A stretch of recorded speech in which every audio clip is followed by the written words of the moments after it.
Recording. What's up, everybody? This is Greg, host of the Arc of Wrestling podcast. We are here after Monday Night Raw has just went off air, and we are here with the Arc of Wrestling crew, as we may call them. We are joined by Jonesy. What's up? We are joined also by Mike. I'm recording. He is recording, as you may have heard at the very beginning of this recording. Big Fish. I'm guessing Big Fish is not with us, and Strike. Why do I have to be here? I thought we were doing Payback. We're not doing Payback. We were going to do Payback, and then that didn't happen. I don't know Because why. you're such a fat-ass lazy person. I was here for the Payback pay-per-view. I mean, I was here afterwards, after I came back from dinner. But I really didn't feel like doing anything. The only one that watched the full pay-per-view in full were me and Jonesy, so I'd even watch the pay-per-view, so it doesn't really fucking matter. Anyways, let's start off our Raw recap tonight as we start off with Ricardo Rodriguez, who is greeted by some boos from the crowd as he introduces the new World Heavyweight Champion Alberto Del Rio. And he comes out to a mixed reaction. Del Rio is turning heel, everybody. Surprising. When did he turn face? Back in December. Back in December? What a nice 6-month run of him being face. That succeeded for him to getting over, right? Oh, it was the greatest. It went well. I enjoyed it. Del Rio talks about his controversial win against Dolph Ziggler at Payback, where he constantly kicked Ziggler in the face, essentially. Heel turn. Ziggler is not cleared for tonight, and Del Rio pretty much turns on the crowd. He did it for the people. What do you guys think of Del Rio's 6-month run as face? It sucked. Shit. Any other opinion, or are you just gonna say a word? A word? What? I said 2 words. Okay, well you could give us a better opinion, right? Was really shit. How's that? What? It was a sympathy face run.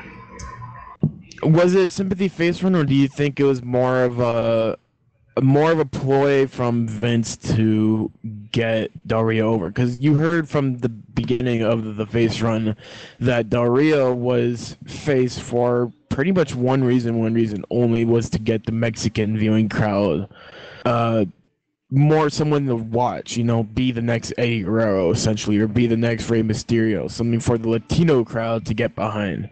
But he never got over. It felt like he was more forced down our throats than anything. And now he's reverting back to back to his old self again, something that also hasn't gotten him over. Is this a successful move for Del Rio, or do you think we're going to be getting something better out of him, or what? He's a better heel than he was a face anyway. All right. And Big Fish, you're going to have to talk because I'm not going to read anything you say in chat. So, Burn.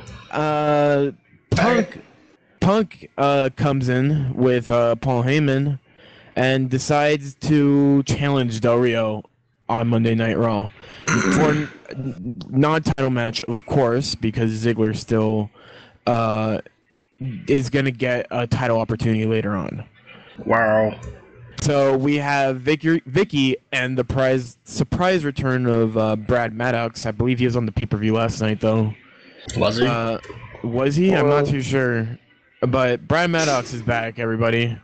And he didn't say anything the entire show either. Good, because Brad Maddox sucks. Shut up, Mike. You don't know where true talent is. Brad Maddox sucks. Stupid, sexy Brad Maddox is not sucky. It's the only reason he's not wrestling. Exactly. He's not wrestling because he probably has a better character than he is in the ring. Yeah, which is understandable. He's an awesome guy on the mic, I personally think, and he probably is just super green in the ring, and he needs some time to work. I'm a big fan of Brad Maddox. He needs time to stop sucking. He needs time in the ring to practice, and I think he needs the right people to do it. I personally thought when they first showed Brad Maddox, he should have teamed with Johnny Curtis, but then they brought in Fandango. So Don't found out. I wanted the stupid sexy team of Brad Maddox and Johnny Curtis. Oh my god. That personally would have made me very happy. What's that, Big Fish? I can't hear you. Yeah, can't hear you, Big Fish. Yeah, Big Fish, I can hear you. Yeah, speak to our good ear. Anyways, Punk and Del Rio, tonight's main event. And it's also announced that Vicky has a big surprise for Stephanie, Vince, and Triple H. Eddie Guerrero. Also announced was Daniel Bryan versus Randy Orton in singles action. WWE. And the fans get to choose if they fight in a no DQ match, WWE. no WWE. count out, and a 2 out of 3 falls. WWE. WWE. Anyways, Next week we're doing it. Next week we're going to do a drinking game. How many times they can say WWE on Raw? we're gonna play a drinking game when half of the people in this call don't even drink. I might. You might. I want to see you try, Mike. Okay. I want to see you challenge me to a drinking game. We'll wait and see. This coming Monday. All right, this coming Monday, live on the Arc of Wrestling channel. Greg and Mike go head to head in a shot contest. Who said anything about being live? I just did right now. Breaking news. Anyways, backstage. You'll be seeing me drunk on the Twitter. It's good enough for you. Nah. Anyways, backstage with Heyman asking Punk if he knows how much he cares about him. Paul Heyman during the promo earlier with Del Rio called Punk his client. So now Punk is pretty much saying, I don't want you wrestling. I don't want you at ringside when I wrestle for any day to come. But you'll always be a Paul Heyman guy. So essentially what they're doing is, from the start of this, it seems that Punk is going to go on his own, but he's still going to look out for the support of Paul Heyman. That's what we're getting right now. That's what we're getting right now. Again, something happens later on in the show, but let's just talk about what's happening as we discuss the show as it's going. All right. We get Wade Barrett coming out, who lost the Intercontinental Championship against the man, the legend, Curtis Axel at Payback. And so he's Barrett, 7-0. Yep. Barrett is looking for his rematch, but Vicky and stupid sexy Brad Maddox comes out, and Vicky announces that the rematch is going to have to wait because right now her big surprise is coming out, and here comes Christian. Shut up. Stop. Christian comes back. Thank you. Who? Christian. Who's that? The I don't know, some dude. Christian comes back, yay! And from the looks of it, now Christian's going to be thrown in the mix of who's going after the Intercontinental title. I was thinking we were going to see a Christian Curtis Axel feud, and we still have no sign of where Fandango is. He's got a concussion. How long is he? I thought he was supposed to be coming back after Payback, though. He got a concussion like 2 weeks ago. Didn't he? Yep. So he's going to be out for at least till, what, Money in the Bank? Probably not. Probably a little earlier. Maybe. Depends on how bad the concussion is. He's dead. All right. Well, Christian wins his comeback match. That's a big surprise at the beginning. How'd you guys like Christian's return? I missed the match. You missed the match. What about you, Mike? It was predictable. Knew it was him all along. Strike? Wasn't here. Well, you guys gotta have some fucking opinions. Jesus Christ. It was predictable. It's Christian. I like toasters. There's an opinion for you. Okay. You know what? We're moving on to the handicap match. Sheamus You asked versus... for an opinion. I gave you an opinion. Fuck you. I don't know why we do this podcast. Sheamus versus Cody Rhodes. We do it Damian for Sandow. our adoring 600 plus fans on Twitter. We do it for the people. For the people. Rhodes Scholars versus Damian Sandow.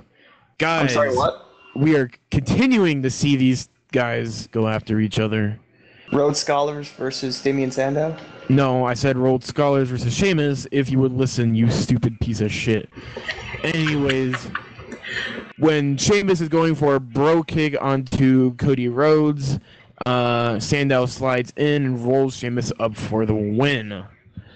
Well, Rhodes sir. Scholars takes that really quick match. Well, sir. This was a shallow and pedantic match. It was very handicapped-like. It was, wasn't it? It was. It was a nice swerve at the end too, because now we know this feud's going to continue. Well, I expected Sheamus to bro kick both of them into oblivion and win the match easily. Yes. Because it's Sheamus and Sheamus LOL wins. Yeah, but he didn't win. And we're going to continue to see Damien Sandow feud with Sheamus for absolutely no reason. Isn't that Sheamus' first loss on television forever? It feels like it. Sheamus doesn't lose. Don't forget to call 1-800-FELLA. Oh God. I'm going to call you 3-word Jonesy from now on. And why is that? Because you say the smallest sentences randomly, too. I don't know. I am the best one-liner. Back from the break, we got Vicky and Brad Maddox again are backstage bragging to Triple H about what's happened tonight, and Triple H asked what their main event was going to be if CM Punk didn't challenge the Rio. No answer. She brags about bringing Christian back. Triple H says that's good, but he's been cleared for about a month and a half, which is surprising that Triple H would even mention that. Freaking kayfabe. Oh. Triple H brings up Rob Van Dam. They try to take credit for Rob Van Dam, but Triple H says that when I was making the deal with Rob Van Dam, neither one of them were there. And Arm Van Dam? Yes, like arm strength? I don't know what arm strength is. I don't know what you're talking Get about. out. I'm gonna cut you in your sleep. Then Triple H brings up the Shield, and he wants Triple H essentially, if the Shield gets involved in the matchup tonight, which is Dean Ambrose versus Kane, Triple H wants Vicky to make an example out of them. And then Triple H joked putting 3MB on the show tonight was a stroke of genius and walks off. It's the greatest decision that has ever made. So guys, we are now, this is about an hour into Raw. What are you guys thinking while this was happening live? Did you enjoy the first hour of Raw? I'm thinking this could only get better. Really? Nothing but. That's what I'm thinking. I think this is the first Raw where the show got relatively better as it progressed. It didn't slow down in the first. It wasn't like it starts super high at the very beginning of Raw, and then it dies down the second hour, and then they pick things up at the third hour. Things progressed relatively very well throughout the show, and it was able to, I don't know, it was an enjoyable show. The pacing was good for everything that happened. It was one of the more well-written shows in years, actually. It felt like WWE's finally getting the idea and how to organize their feuds to have them work on their own, rather than I wrote this episode. jumbling together shit for no reason. I wrote it. Yes, because Mike can write anything. Mike is the greatest writer ever. I am. Kane and Daniel Bryan are backstage, and Kane wants to talk to Bryan, but Bryan says he is busy. Bryan said Kane is glad that Bryan and Orton lost last night. Kane said he's not, blah, blah, blah, blah, blah. Pretty much, it's Bryan who says he's still the weakest link, and that he can't be with Team El No. He has to be Team Bryan, and that he has to go out there and prove himself that he can pretty much overcome the odds, essentially. No DQ match, that's announced as the stipulation. Randy Orton versus Daniel Bryan. Jonesy actually voted for this match. Yes, I did. What'd you guys think of this match? It was meh. It wasn't anything special. Yeah, they didn't utilize a lot of weapons. They only used, the kendo stick, right? Yeah. Mm-hmm. That's why I hate no DQ matches with Orton, because weapons are hardly ever used. When did countouts start becoming a thing in no DQ matches? Is that something they added because it would make the DQ match something different than a no countout, or anyways like a street fight match? I always assumed that a no DQ match had no countout. That's what I always assume too. That's what it is in the video games. Because when you do no DQ, you don't get countouts. Because the countout is essentially a version of a disqualification. Yeah. You don't get counted out in street fights. Yeah, it doesn't make sense. Well, essentially, a street fight is you can go anywhere. But then, what's the difference between a street fight and something like a no countout match? A no countout match is essentially a no DQ match too, so it's that you can go anywhere and pin anywhere. Yeah, but a street fight's not falls count anywhere. It's just a Wait, standard. what's the difference between a no countout match and a falls count anywhere match? Falls count anywhere is no DQ, no countout. You can pin anywhere. So then, what's the difference? So what's the difference between falls count anywhere and no countout? No countout just means you can't lose by countout. You can be on the outside as long as you want. So what's But the you difference? just can't be pinned to the. You can only be pinned in the ring in a no countout match. Someone needs to write these down and make sure these rules make sense, because some of the it feels like every year they change these rules. Just like a no holds barred match is essentially a no DQ match. You get to do whatever you want. It's just a fancy name for it. All right. Makes no sense to me. Well, what happens in the? Is that the same as the unsanctioned fight? What? Unsanctioned street fight is a street fight, but yeah, pretty much. The company doesn't just technically quote unquote recognize it as it happening. That's what unsanctioned. That's what unsanctioned means. They don't think it exists. No DQ match: Randy Orton versus Daniel Bryan.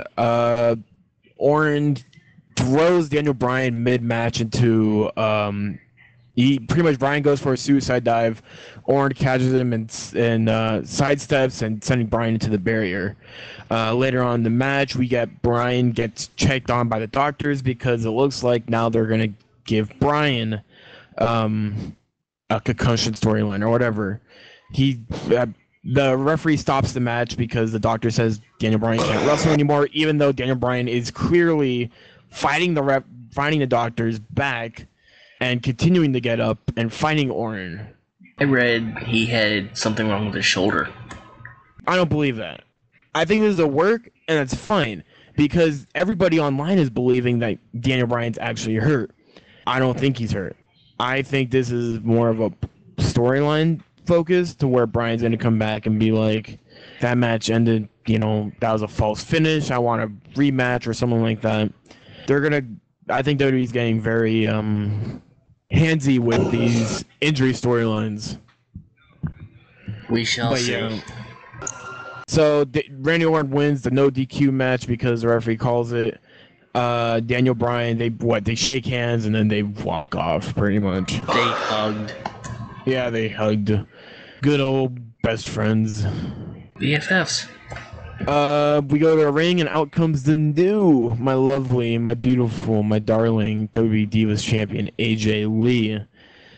We see footage of Caitlyn crying at Payback, and AJ said this is what it feels like to have it all. She talks about, that she is the greatest Divas champion of all time.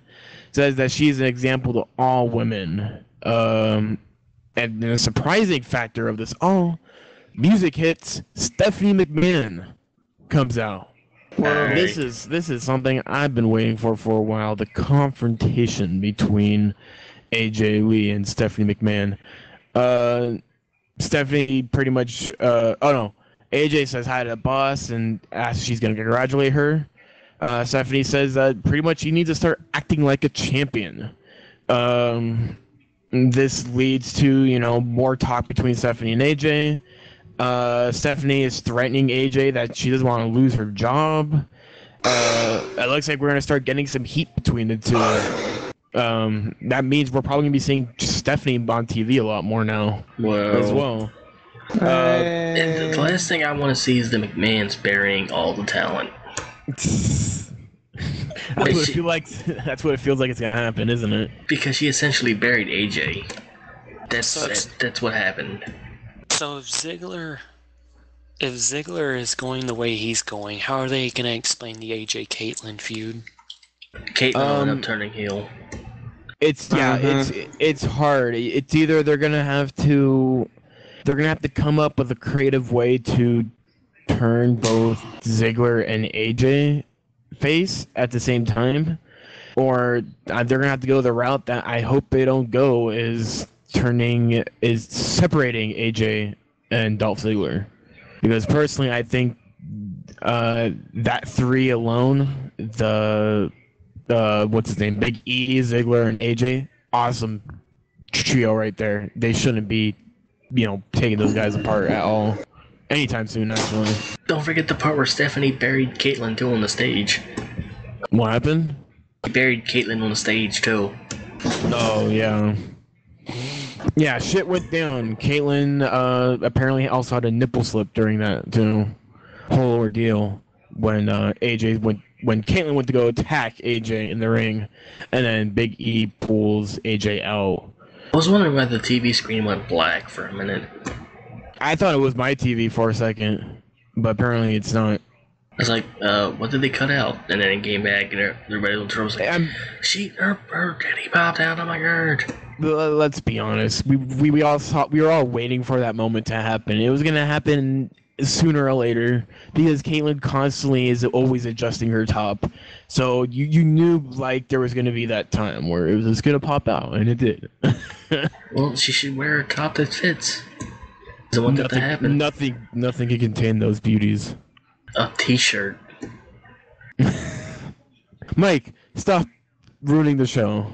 You're What? making it very difficult on everybody. That's my job. United States title match: Kane versus Dean Ambrose. Crush dreams. Jesus.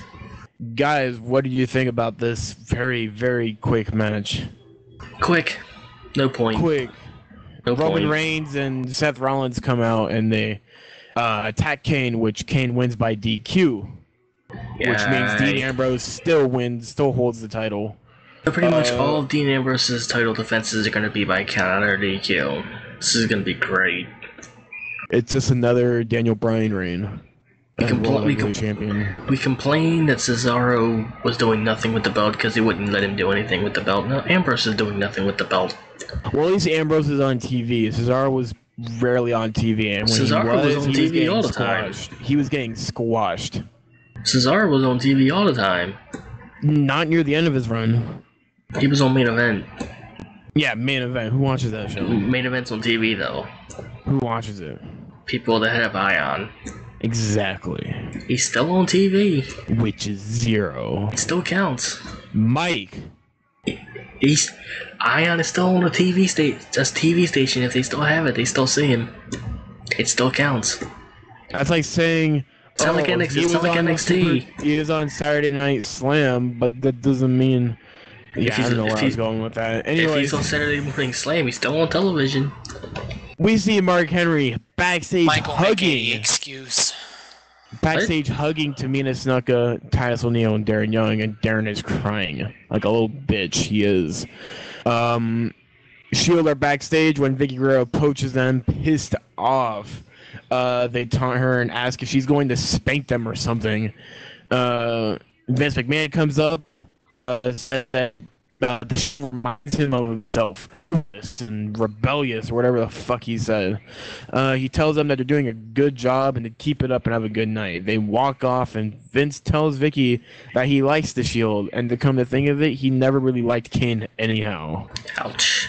So now we're seeing signs of Vince McMahon returning to his old self. Vince is going to be going to getting that turn soon again. Yay. And this just puts more evidence behind my theory that I made a year ago, that they're getting ready for Triple H to take over as the company. This is essentially where the feud is going. Vince is going to turn heel. Triple H is going to be the guy. Survivor Series are probably going to have Team Triple H versus Team McMahon. And then WrestleMania comes. Vince is probably going to wrestle Triple H or something, and then Triple H is going to be CEO. Yay. I've called it. People didn't believe me, but that's exactly what it looks like it's going to happen. I can't wait. Back from the break, out comes Zeb Coulter. Wait, guys, the people. The greatest happened tonight. He says America is under siege. He talks about the government spying on us and the foreigners sneaking around our borders. Coulter says that we are at war, and war calls for unusual alliances. Cole says that he and Swagger, to prove that they're not prejudiced, have chosen to work alongside a man who has honor, integrity, and respect. And then the music hits, and out comes Antonio Cesaro. He says, "We the people," and heads to the ring as we get our another match of the night, which is this is how you do a short match. Antonio Cesaro versus William Regal, and even the match, for being like less than a 5-minute match, they were able to pull out some cool stuff in that match. That's what happens when you get to people who can wrestle. Was it the same as Antonio Cesaro and Sin Cara last week? Definitely not. What happened was Regal had him in a double underhook, but Cesaro like lifted him up like upside down and down the back. Like Cesaro was pulling out some pretty cool stuff, and even Regal was showing that he could still fucking move around the ring. It ends with the neutralizer with Cesaro winning, and Coulter hands him the "Don't Tread on Me" flag as he drapes it over Regal and poses with Coulter. Dude, So I've been waiting for a pro-America heel stable forever. why? Because the anti-American stables are done to death. Yeah, definitely. There's never been a stable that's pro-America. But what's funny is that even with the stuff that they're booing Coulter for, they're right to. Well, he's right essentially that the government is spying on us, and foreigners are sneaking across our border. But they're still they're still essentially booing him. Greg is the first-hand experience. What? Greg is the first-hand experience. Yes, I have my government constantly spying on me because of my child porn No, on I my mean, you computer. snuck into the country. I mean, what? Oh yeah, that too. Well, we just lost our host. Yeah, I'm gonna be tracked down by the NSA right now. You're gonna be deported! Remember, don't say bomb on the podcast. Anyways, Bomb. Oh! WWE champion John Cena comes out to the ring. He comes out, pretty much cuts his usual promo, bans the fans, boo him. He says he has a horrible 2012, and he says that Nobody he's ready to cares. take a challenge from anybody. And the music of Mark Henry hits. Whoa. Hey, Whoa, And- hey. We're getting ready for the retirement announcement that Henry has been teasing. the best segment in the past 5 years. Henry was able, because when I was on Reddit and I was looking on Woo when this was happening, and people were saying that they were shedding a tear, that like Henry was like legit believable. They thought he was gonna be retiring. He was legit crying. He was legit playing it off crying. well. He did excellent. And then what happens? He goes to hug John Cena, and then oh shit, he essentially goes to hug John Cena and hits him with the world's strongest slam. Says he has all left in his tank, and then throws the title on Cena in the ring. The best segment in the world. So guys, now that we're seeing Henry's getting a push, we're gonna see him probably wrestle John Cena at Money in the Bank from what it looks like. That's what he do. That's what you do. Chocolate champion. That was the great. look who talked. So now that we have something set between Henry and Cena, we move on to a match that I completely skipped because I was getting dinner. Heath Slater versus Chris Jericho. We were promised 3MB in the beginning of the show, and now we have them. I was expecting the Wyatt family. I was expecting it too. They showed like 3 promos throughout the night.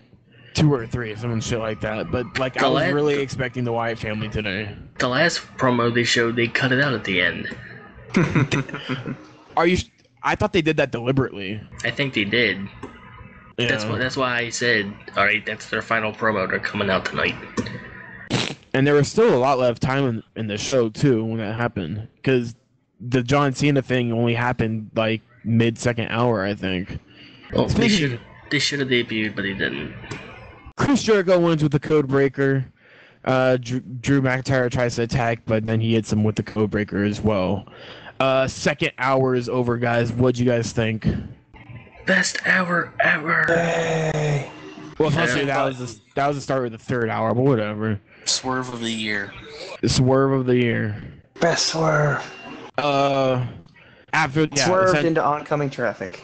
Heyman is backstage talking to Curtis Axel. Matt Striker approaches for comment.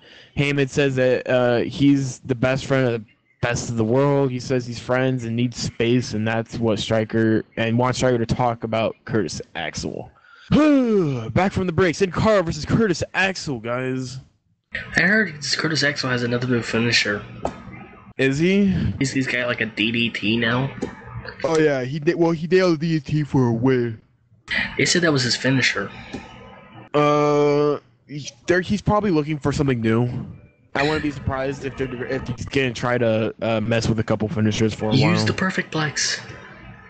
Well, I'm all for him using the perfect plex, but I personally think that should be his signature rather than his finisher. I don't think that he should. I don't necessarily think that he should constantly feed off his father. Let's remember what happened to Ted DiBiase. Who? But then Ted DiBiase didn't have any talent, so. Actually he did. He just didn't do anything with it. Yeah. So I think Curtis Axel should come up with something on his own. I think he's smart enough to do that. He just works on it, and give him some time. He'll work out on him on his own. He does look good with the Intercontinental title, though. Yes, he does. After the match, Axel trash talks with The Miz, and they stare each other down. So why is the Miz still in the Intercontinental title picture? Because do you remember The Miz winning the WWE Championship back in 2011? After the feud with Cena, he left. He left that title picture. But he's been going after our title since January. Well, The Miz is the only top babyface right now, and if they're gonna want to change that up, they're gonna have to bring in new faces. And with the Wyatt family coming in, we're not gonna be seeing any new faces anytime soon. Have The Miz feud with Fandango when he comes back. Well, then who's gonna leave the Intercontinental Championship? Have him fight Jericho. You want Jericho to go after the Intercontinental Championship? He's not gonna win, but have him go after it and lose. And even with Jericho going on tour pretty soon, he can do it when he comes back. But he's not planning on coming back for I think after SummerSlam. Alright, he can do it at Money in the Bank. I don't know. Anyways, Vince McMahon is backstage with Brad Maddox and Vicky Guerrero, and he asks what they're going to do with Mark Henry. Henry versus Cena is announced for Money in the Bank. Triple H and Stephanie come in and argue about how out of control everything is. Vince tells Vicky to listen to him. Triple H says to listen to him, and they walk off. And Stephanie tells Vicky, "You know, really listen to." So we're getting that family feud going on. Wow. You guys excited about what they're doing with the McMahons? Nope. No. Nothing? Nope. Wow. I'm quite excited. Why should I be excited for that? Why? It's interesting TV, I think. What happened to Triple H not being on television full time? What? What happened to Triple H not being on television full time? When was that? He was supposed to be off television for a good while after WrestleMania. Well, again, if my theory is correct, all three of the McMahons are gonna be on TV till at least WrestleMania 30. I don't want to see these three morons bury the talent week in and week out. Well, that's essentially what's gonna happen, Mike. That's gonna get old after a while, and it's gonna cause people not to care. Well, okay. Damn it! Keep on dropping shit. Here's essentially what's gonna happen.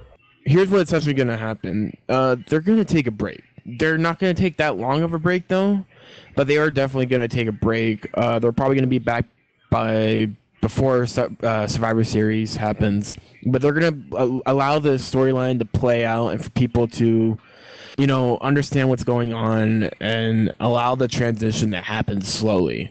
What I think is happening backstage right now is something brilliant. We've been having writing get super good lately, and I think there's competition right now between Triple H and Vince McMahon. You've heard people say that Curtis Axel is Triple H's pet project, or Fandango is Vince McMahon's pet project. I think there's some legit competition creatively backstage that's happening between Vince McMahon and Triple H, which is, I think, one of the biggest reasons why WWE the writing has gotten a lot better, because Vince McMahon feeds off of competition. So if the competition is good, even if it's something as personal as his own son-in-law, the writing gets better. So what we're seeing right now is something really special. And this is a theory. I could be completely wrong, and Vince McMahon is still booking this entire show. But from what I've been hearing from all, of Triple H's pet projects and everything, I think we're seeing a very special period in WWE right now, creatively speaking, at least. We'll have to wait and see. CM Punk versus Alberto Del Rio is the main event. What do you guys think of this match? I've seen better. Their matches in 2011 were a lot better. Strike, did you happen to see this match? I actually did. How'd you think? Meh. Meh?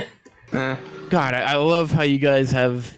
even if you guys have some, slight, tell us what's wrong. What did they do wrong in this match? It was slow.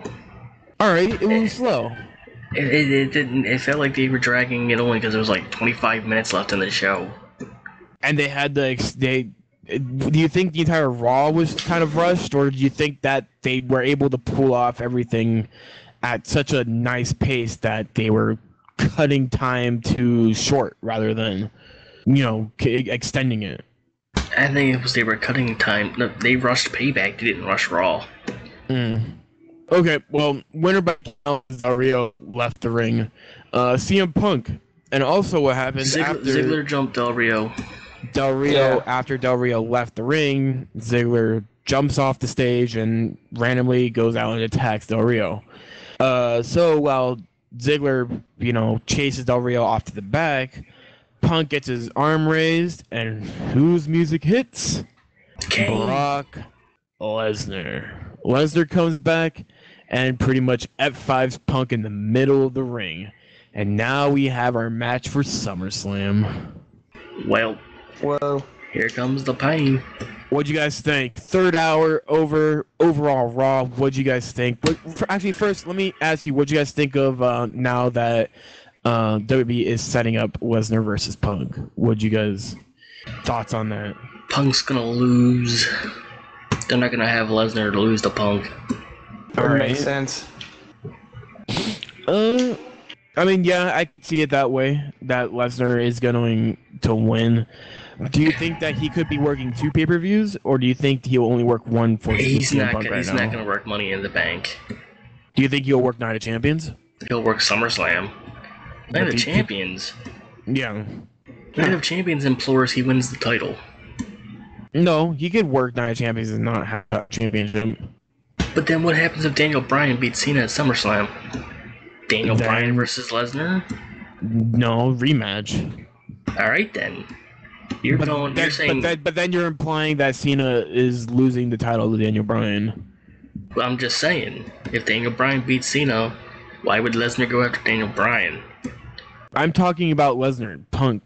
Do you think they could go 2 pay-per-views with each other? That wouldn't go to Night of Champions. Where would that go? It would just stay at SummerSlam. So yeah, that's what I'm asking. Do you think they're going to be only working 1 pay-per-view with each other? Yeah. Unless they do what he did this past year and have Punk Lesnar 2 at WrestleMania. Another one? Punk wants it. If he wants it, that's probably what's going to happen. All right, guys, overall, 3 hours of Raw, what'd you guys think? Mike? 9 out of 10. 9 out of 10. What'd you like about the show? All the matches were good, but it felt kind of slow. As opposed to Payback, where half the time it seems rushed. All right, Jonesy, what'd you think of the show? I'll give it a 9 out of 10. I liked it too. What'd you like about it? I don't know. I just liked it. All right. Not many things I could say. I just liked it. I don't know. Big Fish. If you are going to give us a opinion, no, Strike. 7 out of 10. 7. Right. Well, I'm not gonna rate it a 9. That's a little bit high, don't you think? It was a good episode. Yeah, it was a really good episode. They were able to tell a lot of story. They were able to put on some very entertaining matches. I would say a 9 out of 10 for like something really special, though.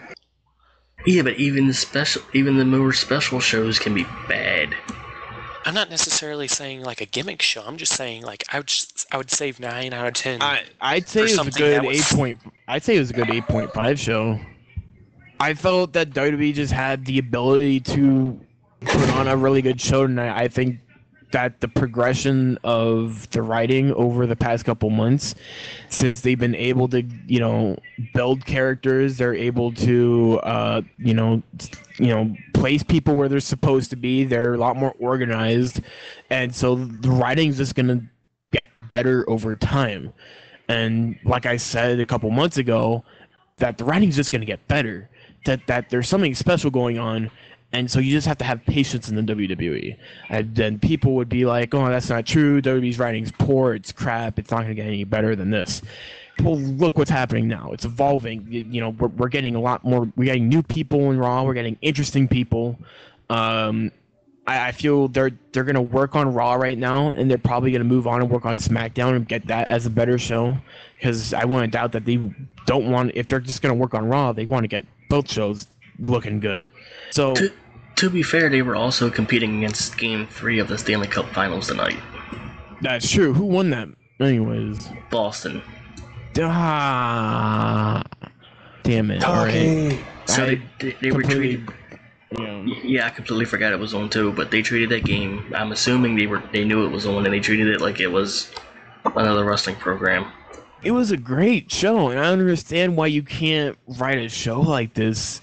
Especially if you just focus on, as a screenwriter, you have to focus on, where these storylines progress, how they're going to progress, how long it's going to take to progress them, and you have to easily just, like the way you could write Raw is you could easily just jot it down. And I know there's random injuries that happen, like what happened to Ziggler.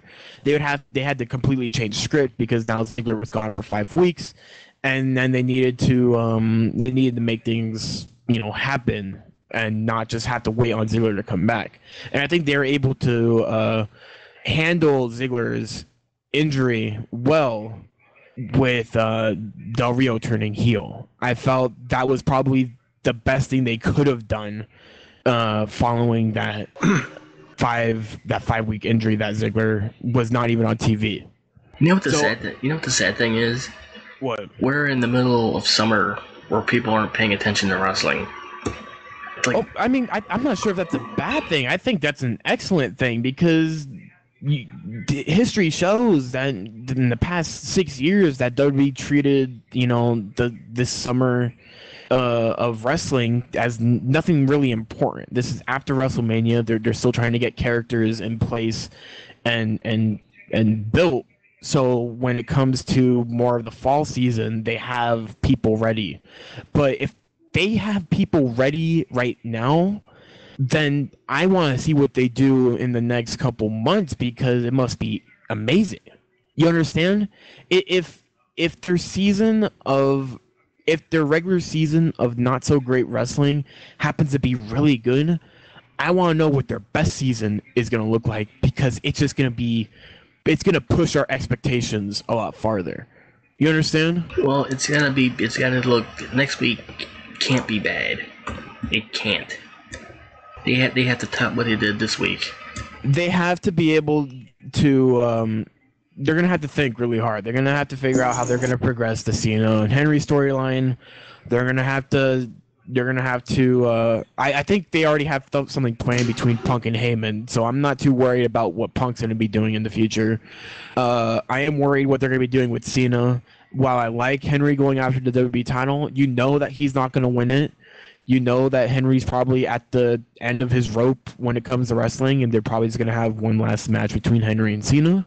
For the Intercontinental title, I want to see what they do. I want to see if Curtis Axel is going to, you know, if he's gonna start feuding with Miz, or is Fandango gonna come back? Is he gonna get involved? I want to see what happens with the Wyatt family. The Wyatt family sounds fucking interesting right now. I want to see if they're gonna be going after the tag titles, or be going after the Shield, or are they gonna be going after the Intercontinental belt? Is Bray Wyatt gonna actually go after Curtis Axel, or is he gonna go after Dean Ambrose for the United States title? WWE has so many. Turn Shield face then. Or you could. The Wyatt family has a gimmick that can't be face. I understand that, but I think they could be able to pull off if the Shield's a tweener. I think if they're able to book it to where there's aggression between the Shield and the Wyatt family, but the Shield continues to attack, you know, people like Cena or people like Team Hell No, I think they could be able to pull that off a lot better. You understand? Like I think if they're able to keep a sort of heat behind the Shield, things could work out really well. We'll have to wait and see, because I can't see the crowd going, "Oh, you jumped Cena, boo!" But the Wyatt family's coming after you. Yay, we're gonna cheer you. That would get the crowd confused. Yeah. I mean, it's all about how they're gonna work it, and I think if the way that WWE's writing is going, I think they're not going to have too much trouble, as long as, you know, Vince McMahon doesn't get his big nose into it and try to change things last minute. But yeah, the Wyatt family is a gimmick that would not work well as a face. You cannot have a cult be good guys. No, definitely not. That's a legitimate heel stable. I think Shield's in a great position right now where they can turn face, but personally, I think if they're able to work as a tweener and they're able to write it well to where it can work out, I think it'd be perfect. Well, we're finally getting back to the age of stables. I think that's fine right now. We haven't seen any good stables lately, and now that we're getting some, I think it'd be interesting to see where it goes. And I want more pro-American stable people for Zip Coulter. Poor Swagger. We're not going to see him for a while. Yeah, because he's still hurt. He's hurt, and he also has his court meetings coming up soon, where he's expected to be facing a couple days in jail. Good. He's facing 2 days in jail. Yeah. He's going to jail. 2 whole days, and he's probably not going to get that. He's probably going to get probation. Well, that's Raw, everybody. Any news for us to talk about before we end this and do our pop and botch? Not that I'm aware of. News has been very slow lately, hasn't it? Yep. Like, I mean, we could talk about Rob Van Dam coming back if you want. One of a kind. Arm strength. That was announced last night at the Payback pay-per-view that Del Rio, fucking goddamn it, that Rob Van Dam is coming back for Money in the Bank. Reports are saying it's a short-term deal.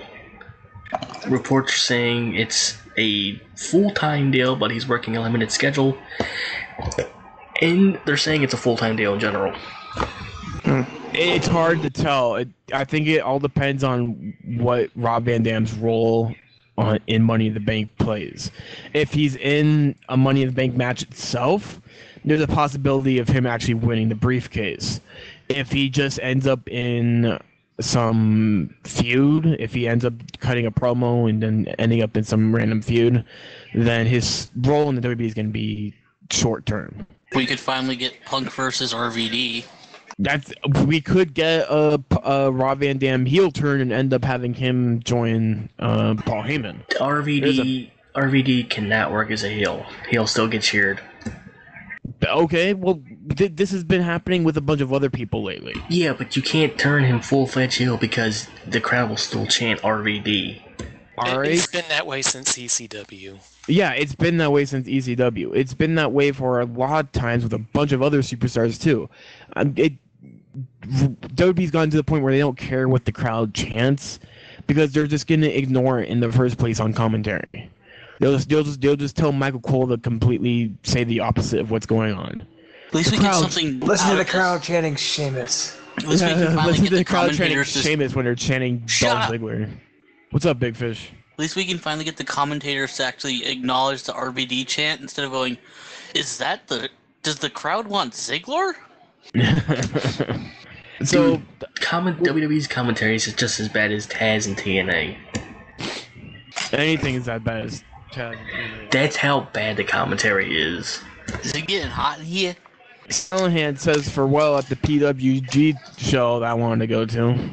What? I guess Sammy Callahan, he's getting ready to finish up his indie dates and head on to NXT, guys. Oh, by the way, Jonesy, we're still watching Triple Mania tomorrow, right? I'm down, sure. Oh yeah, Triple Mania, the AAA organization is having a pay-per-view. Well, actually, a free pay-per-view, essentially. Yeah, Is Zeb the only person who can draw motion out of coal? probably. All But right. yeah, the Triple Mania pay-per-view is being restreamed for free because it was live yesterday and nobody could watch it. They botched. So we're gonna watch it for free on AAA's website in Spanish. I And can't wait. this Thursday on TNA, Sting will be announcing his plans on how he's going to be forming the new main event Mafia. What is Scott Steiner doing in the Impact Zone? Guys, I know people. I know who's in the main event I Mafia. know people, man. I know people. man. All right, guys. Want to do pop, flop, and botch and end this? Yes, sir. Okay. Ooh, see new photos of pregnant Madison Rain. My queen, my goddess. Like, how do you like that someone else was shagging up Madison Rain That's while my you were kid. jerking off at home? That's my kid. I don't know what you're talking about. She has a gross face. You have a gross face. You have a gross face. Wow. She's got amazing boobs, though, that's for sure. That's my queen. That's my goddess. Anyways, Oh, alright, guys. by the way, PW Torch called Taylor Hendricks fat. I'm sorry, I can't hear you. What? Okay, she's a little chubby, but goddamn, she's hot. PW Torch called Taylor Hendricks fat in a dirt sheet report. And the person probably writing that was 300 pounds, so it doesn't really matter. You got a lot of people. Anyways. You got a lot of people ticked off on Twitter. Yeah, that you could say anything and it'll take people off on Twitter. That's how much of a markish land that is. Don't believe me. Okay. I know people. Yeah, We all exactly. do. Okay, pop, flop, and botch. How about we start it off with Strike? Awesome, Strike. I Great love your talk, pop, flop, and Strike. botch. All right, Ryan, go. Pop, Mark Henry swerve. Flop, Caitlyn's tits. Botch, Caitlyn's tits. Why would they a flop? Because they flop a lot. They flopped out. Shut up. All right, Jonesy, pop, flop, and botch, go. My pop goes to the entire Raw. My flop goes to Caitlyn's floppy tits. Botch.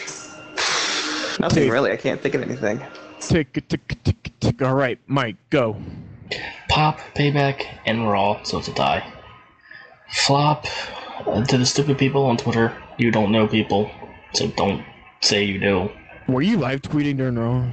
I was. All right, cool. If you're gonna know people, at least know what you're talking about. I know people.